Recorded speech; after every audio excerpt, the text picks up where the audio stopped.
ألا بذكر الله تطمئن القلوب. أعوذ بالله من الشيطان الرجيم. بسم الله الرحمن الرحيم.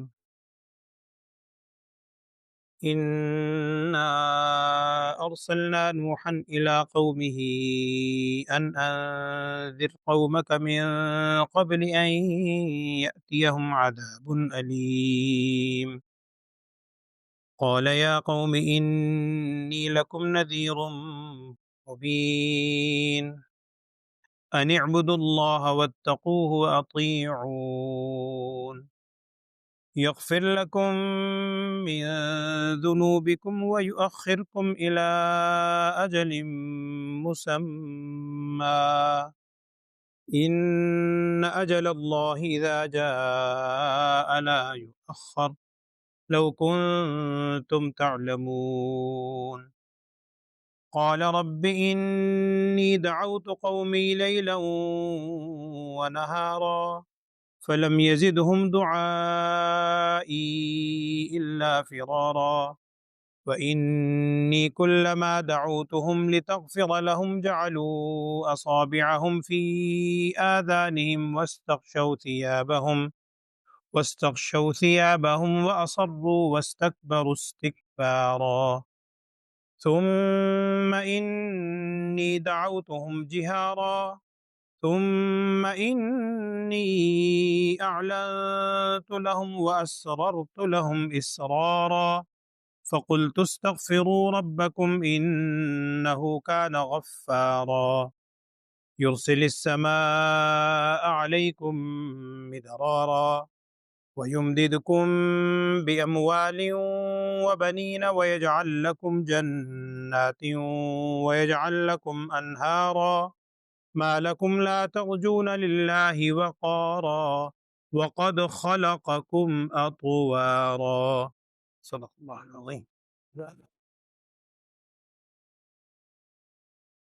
بسم اللہ الرحمن الرحیم.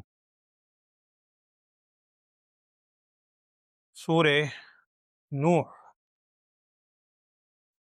قرآن مجید میں بعض صورتیں ایسی ہیں جو انبیاء اکرام علیہ السلام کے ناموں پر ہیں. انہی میں سے ایک صورت سورہ نوح ہی ہے. حضرت نوح علیہ السلام کا نام بعض کتابوں میں لکھا ہے کہ نام ان کا تھا عبد الغفار. واللہ عالم، بل کتابوں میں لکھا ہے تاریخ کی کہ اصل نام ان کا عبد الغفار تھا. یہ اللہ جل شانہ کی بارگاہ میں روتے بہت تھے، اور میرے خیال میں انبیاء علیہ السلام میں کسی کو اتنی طویل عمر بھی نہیں دی گئی. 950 سال، 950 سال حضرت نوح علیہ السلام نے توحید کی دعوت دی ہے، تو عمر تو 950 سال سے بھی زائد ہے. تو اتنی طویل عمر پائی حضرت نوح علیہ السلام نے، اور ان کے زمانے میں سب کی عمریں اتنے نہیں تھیں. کئی نسلیں دیکھی حضرت نوح علیہ السلام. ایک نسل آتی گزر گئی، پھر امید رکھتے کہ شاید اگلی نسل ایمان لے آئے، پھر ان کو دعوت دیتے رہے، شاید اگلی نسل لے آئے. 900 سال، زبان سے کہنا آسان. اب قوم کے حق میں روتے رہتے تھے، روتے بہت تھے. اردو ہم کہتے ہیں نوحہ، رونا. اس بہت زیادہ رونے کی وجہ سے کتابوں میں لکھا ہے کہ ان کا لقب پڑ گیا نوح، بہت زیادہ رونے والے، نوحہ کرنے والے. اب وہ حضرت نوح علیہ السلام کے نام سے قرآن نے بھی ان کو اسی نام سے پکارا. واللہ عالم، تاریخ میں یہ واقعہ لکھا ہے، ممکن ہے اصل نام ہی نوح ہو، لیکن بعض کتابوں میں واقعہ یہ لکھا ہے کہ اصل نام کچھ اور تھا، عبد الغفار یا کوئی اور بہت زیادہ رونے کی وجہ سے نوح نام پڑا. حضرت آدم علیہ السلام اور حضرت نوح علیہ السلام کے درمیان بعض تاریخ دان لکھتے ہیں کہ 1000 سال کا فاصلہ گزرا ہے. کنفرم اللہ جانتا ہے، قرآن میں تو کوئی مدت کا ذکر نہیں ہے، بعض تاریخ کی کتابوں میں ہے، لیکن ایک طویل فاصلہ گزرا ہے حضرت نوح علیہ السلام آدم علیہ السلام کے درمیان. حضرت نوح علیہ السلام کا ایک لقب آدم ثانی بھی ہے، جو کتابوں میں لکھا جاتا ہے آدم ثانی، دوسرے آدم. اس کی وجہ شاید پہلے بھی میں نے آپ سے ایک موقع پہ عرض کی تھی کہ حضرت نوح علیہ السلام کے زمانے میں جو طوفان آیا طوفان نوح، سورہ ہود میں اس کی پوری تفصیل آپ پڑھ چکے ہیں 12ویں سپارے میں۔ اس طوفان کے اندر حضرت نوح علیہ السلام پر ایمان لانے والے صرف وہ حضرات، چند حضرات تھے، کچھ 100 سے کم ذکر کرتے ہیں، کچھ 100 سے کچھ زائد، واللہ اعلم، بہت تھوڑے حضرات۔ وہ ایمان لانے والے اس کشتی میں محفوظ رہے، باقی سارے انسان فنا ہو گئے، ڈوب گئے۔ طوفان نوح بدترین عذاب تھا۔ تو اس میں جو لوگ بچے ان سے گویا انسانی نسل دوبارہ سے چلی۔ ایک تو آدم علیہ السلام سے نسل انسانی کا آغاز ہوا، انسانی نسل پھیلتی گئی۔ ادریس علیہ السلام کا زمانہ پہلے ہے، نوح علیہ السلام سے بعض کتابوں میں لکھا ہے، واللہ اعلم۔ نوح علیہ السلام کے دور میں دوبارہ سمٹ کے وہ کشتی میں جو افراد تھے وہی رہ گئے، ان سے نسل انسانی دوبارہ چلی، اس لیے ان کا لقب آدم ثانی بھی ہے، حضرت نوح علیہ السلام۔ اور یہ بھی کتابوں میں لکھا ہے، بلکہ روایات احادیث میں بھی ہے کہ حضرت نوح علیہ السلام کی تشریف آوری سے پہلے، یعنی ان کی قوم سے پہلے، دنیا کے اندر اخلاقی برائیاں تھیں، معاشرتی برائیاں تھیں، گناہ تھے، لیکن شرک اور بت پرستی نہیں تھی۔ اس کا آغاز ہوا نوح علیہ السلام کی قوم سے ہی، اور کل وہ الفاظ آئیں گے۔ 5 بڑے بڑے بت تھے، ان بتوں کے نام قرآن میں آ رہے ہیں، ودن، سواعن، یغوث، یعوق اور نصر، وہ کل آئیں گے چل۔ تو یہ 5 بڑے بڑے ان کے بت تھے۔ تو بت پرستی کا آغاز بھی جو ہوا شرک کا، وہ سب سے پہلے نوح علیہ السلام کی قوم اور اس دور سے ہوا۔ قرآن میں دوسری جگہ ہے کہ کان الناس امۃ واحدۃ، پہلے لوگ ایک امت تھے۔ اس کا مفہوم بھی محدثین نے یہ بیان کیا ہے کہ پہلے سارے بت اور شرک، بت پرستی سے محفوظ تھے، باقی اخلاقی بیماریاں تو نوح علیہ السلام کی اولاد سے تھیں۔ وہ حابیل اور قابیل کا واقعہ وہ یہی تھا، حسد کا تھا، جیلسی کا تھا، جو بھی کہہ لیں، لیکن شرک نہیں تھا۔ وہ آغاز ہوا نوح علیہ السلام کی قوم سے۔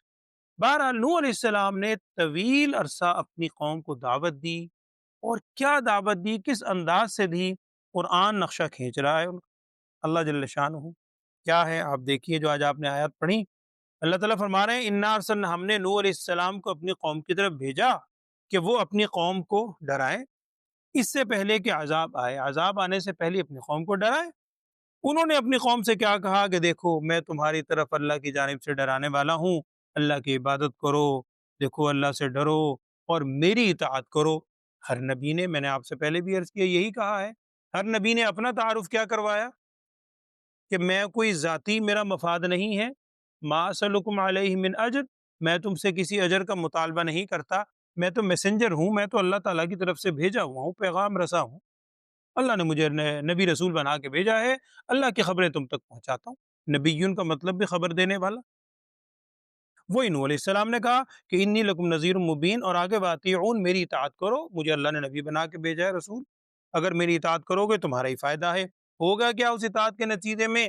یغفر لکم من ذنوبکم۔ اچھا، یہاں بعض مفسرین نے لکھا ہے، قرآن کے الفاظ ہیں یغفر لکم من ذنوبکم، من یعنی گناہوں میں سے، لفظی معنی، من کے مختلف معنی، تبعیض کے لیے بھی آتا ہے، گناہوں میں سے بعض یا کچھ۔ اس کا مفہوم یہ ہے کہ اگر ایمان لے آؤ گے تو اللہ جل شانہ پچھلے گناہ تو معاف فرما دے گا، وہ تو حدیث میں بھی ہے، نبی صلی اللہ علیہ وسلم نے ارشاد فرمایا تھا۔ بلکہ ایک صحابی ہیں حضرت سعد ابن وقاص، حضرت عاص، شاید آپ میں سے کسی کو یاد نہ آ جائے، حضرت عاص کا واقعہ آتا ہے۔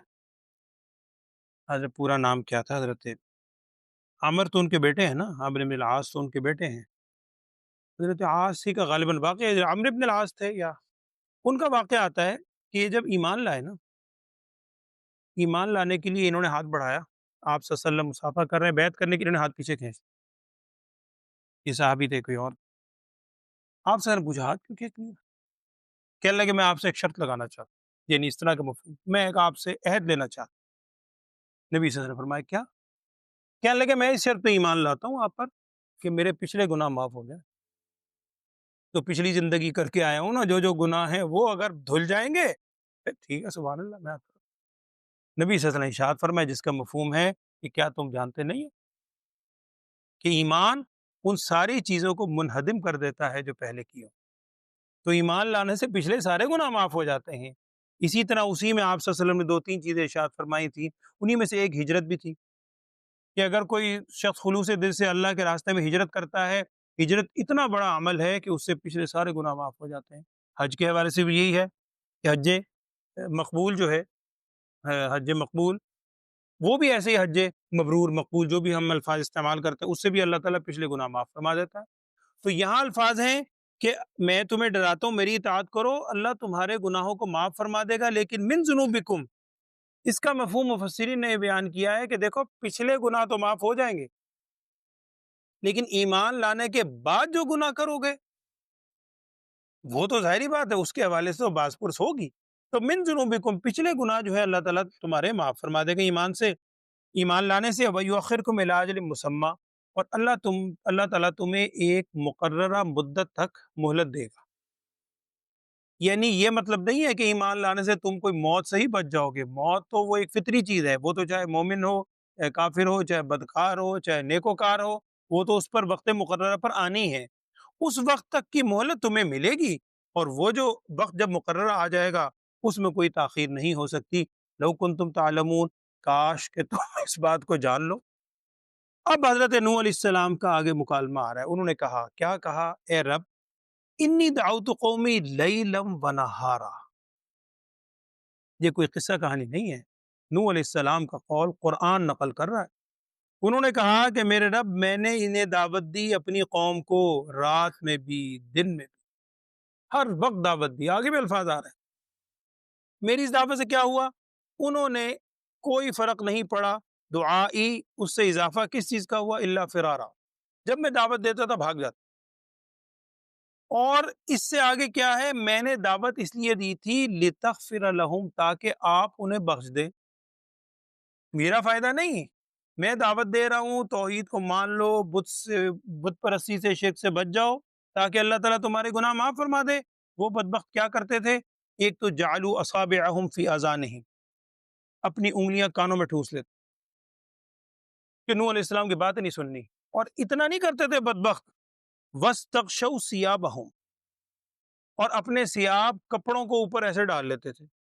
مفسرین نے اس کی وضاحت کی ہے کہ ہم نوح علیہ السلام کی شکل بھی نہ دیکھیں، کان بھی بند کر لیے، منہ بھی پھیر کے جیسے ادھر، اور وَأَصَرُّوا، اور ضد پر اڑ جاتے تھے، ایک دو نہیں، 900 سال۔ وَاسْتَكْبَرُوا اسْتِكْبَارًا، اور بہت تکبر کیا کرتے تھے، انتہائی تکبر، بڑائی۔ پھر نوح علیہ السلام نے محبت سے کیا کہا؟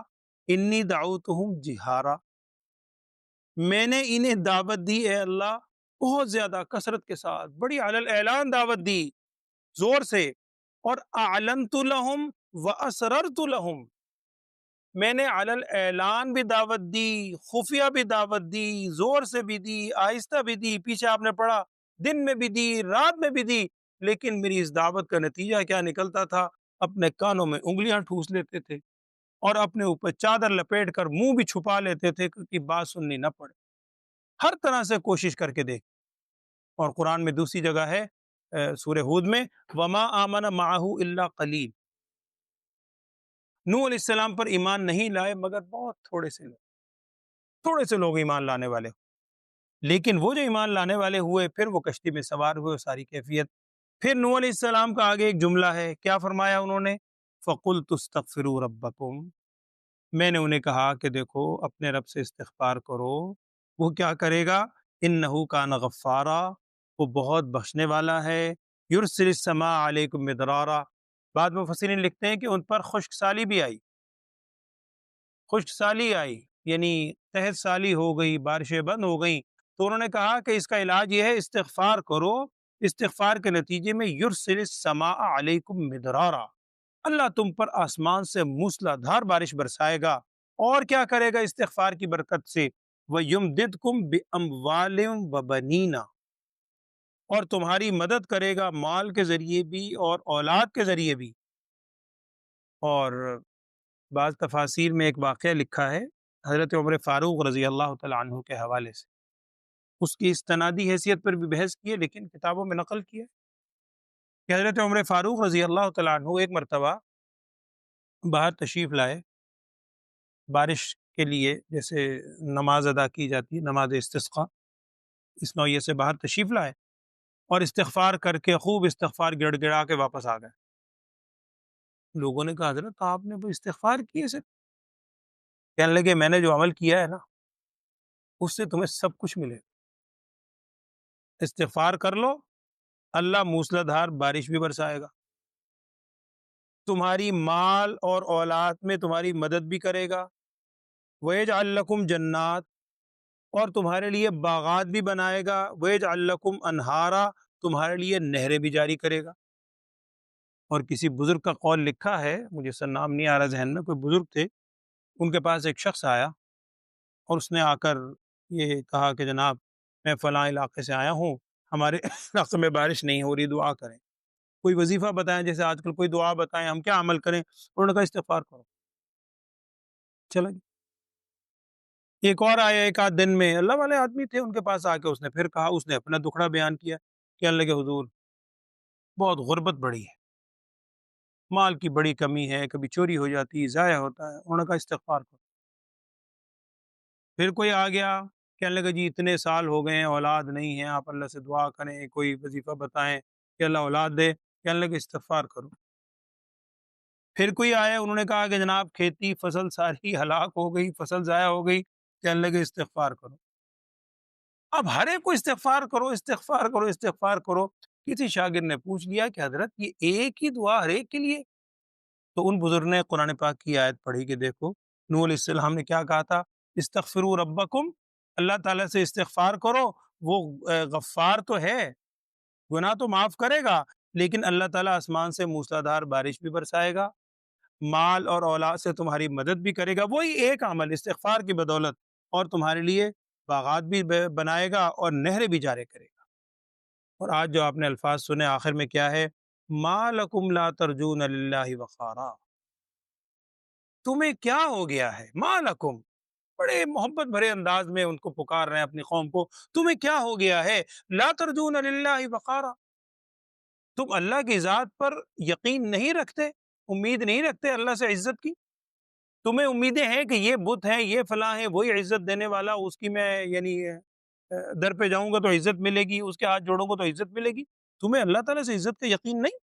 حالانکہ قرآن میں دوسری جگہ وَتُعِزُّ مَن تَشَاءُ وَتُذِلُّ مَن تَشَاءُ بِيَدِكَ الْخَيْرُ، اسی کے ہاتھ میں قبضہ، تو تمہیں کیا ہو گیا ہے، کیا تمہیں امید اور یقین نہیں اللہ سے عزت کی؟ وَقَدْ خَلَقَكُمْ أَطْوَارًا، اب ایک دلیل دی جھنجھوڑا ہے، حالانکہ اللہ نے تمہیں پیدا کیا ہے اطوارا، مختلف طریقوں سے، مختلف اطوار سے، اس کے کئی مفہوم ہو سکتے ہیں۔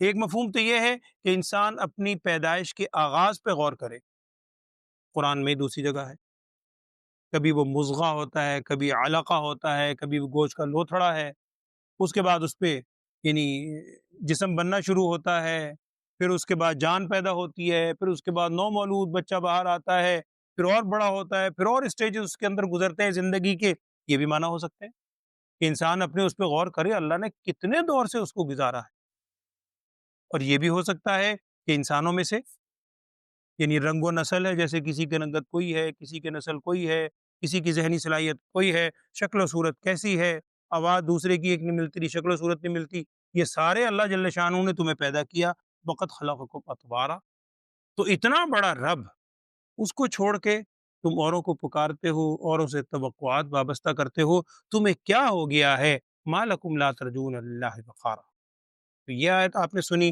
اس کے بعد پھر آئے گا الم تروا کیف خلق اللہ، اب اللہ جل شانہ کی قدرت کی نشانیاں بیان ہوگی یہاں سے لے کر اور سورت کے آخر تک، حضرت نوح علیہ الصلوۃ والسلام، اور بعض مفسرین یہ بھی لکھتے ہیں کہ پہلے رسول نوح علیہ السلام ہیں، انبیاء علیہ الصلوۃ والسلام تو تھے اس سے پہلے، لیکن باقاعدہ رسالت جن کو دی گئی ہے وہ حضرت نوح علیہ الصلوۃ والسلام ہے، واللہ اعلم، بہرحال سب اللہ تعالیٰ کے برگزیدہ پیغمبر اور انبیاء ہیں، ہمیں ایمان یہی ہے، ایمان لانے کا حکم یہی ہے کہ لا نفرق بین احد من رسلہ، ہم اس کے رسولوں کے درمیان کوئی تفریق نہیں کرتے، سارے نبی رسول اپنے دور میں برحق نبی تھے، اللہ تعالی ہمیں بھی ایمان کی توفیق دے، آمین اللہم آمین۔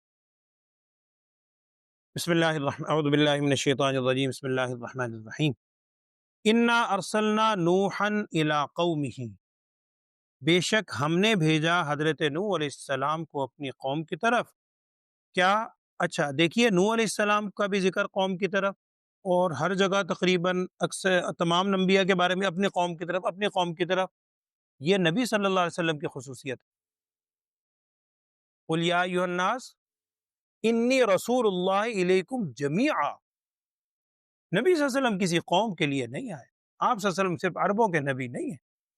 نبی اقدس صلی اللہ علیہ وسلم کی خصوصیت ہے کہ قیامت تک آنے والی جتنی انسانیت ہے، کسی علاقے سے ہو، کسی رنگ و نسل سے اس کا تعلق ہو، تمام لوگوں کے لیے نبی آپ صلی اللہ علیہ وسلم کی نبوت عالمگیر حیثیت کی ہے۔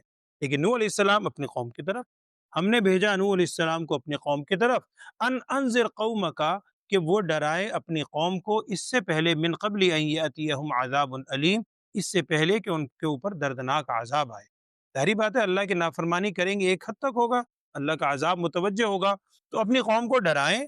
بت کے اندر بت پرستی میں، شرک میں مبتلا ہو گئے تھے۔ قال، اب حضرت نوح علیہ السلام نے کہا، یا قومی، اے میری قوم، انی لکم نذیر مبین، بے شک میں تمہیں ڈرانے والا ہوں واضح طور پر۔ کس بات سے؟ اور کیا کہتا ہوں؟ ان اعبدوا اللہ، تم اللہ کی عبادت کرو، واتقوہ، اور اسی سے ڈرو، واطیعونی، اور میری اطاعت کرو۔ کیا ہوگا؟